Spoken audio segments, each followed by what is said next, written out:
Jake, let's talk about the guy they got, Greedy Williams. What do you like about him? What do you see from Greedy? And were you surprised the Browns got him that deep in the second round? Yeah, I mean, if you look at Greedy Williams, you're talking about one of the better cover corners in the draft. I think most experts felt that he was one of the better man-to-man walk down in somebody's face and sort of play the toughest style of defense, which is true man coverage. And I think that they were pretty tickled to be able to find him in the second round. Now, it does feel like there are some issues with tackling. If you read Dave Aranda's quotes recently, the cleveland.com, Mary Kay Cabot wrote a piece on him. I got a little bit of a weird vibe from that. I got a little bit of a weird vibe from, some other quotes about his effort late in the season too. So that could speak to why he slipped. No one can ever really tell you, and really only Greedy knows some of those answers. But it does sound like he's motivated, being the seventh corner off the board. He's going to have a transition. I'm sure most of us saw the clip from rookie minicamp where he was beat over the top playing, off coverage and backpedaling. Some different technique things he'll have to adjust to with how the Browns might play coverage. You would hope that the Browns would tilt their tendencies to play a bit more man coverage with Denzel Ward and Greedy, because those guys both, excel in those departments. But if you just look at what Wilkes' history is, he plays a lot of zone. So I think it'll be interesting to pay attention to how these two young corners transition to playing a lot of zone, and if the Browns are going to sort of shift how they approach defensive football to get to those strengths of their cornerbacks. But nonetheless, Greedy's a great football player in terms of just technique at the corner position.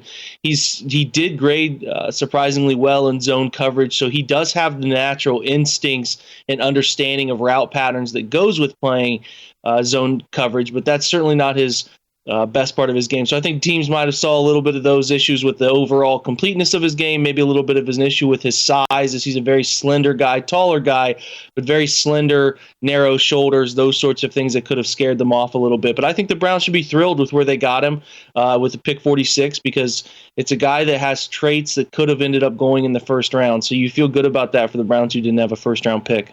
Let's talk about a guy they got at safety as well. Played some corner in Sheldrick-Redwine. What do you see with him? What do you like about him?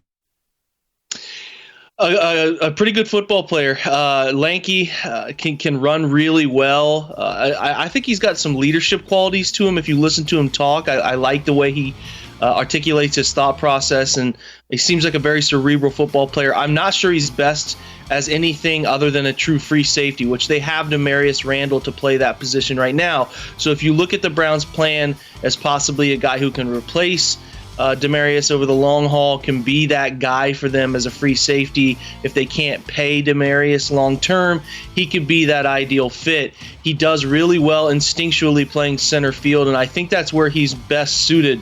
He did a little bit of everything at Miami. He played some box stuff up near the line of scrimmage.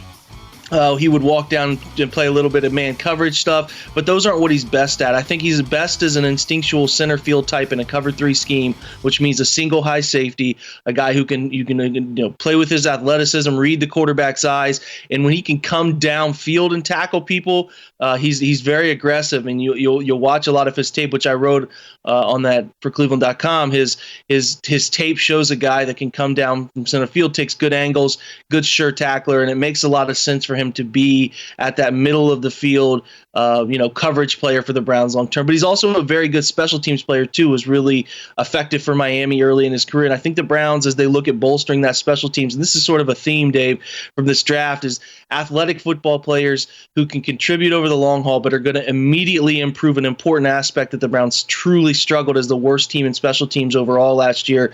That was a big theme to me with this draft, and I do think they improved special teams by adding players with a nose for the football and the ability to play multiple facets of special teams in this draft.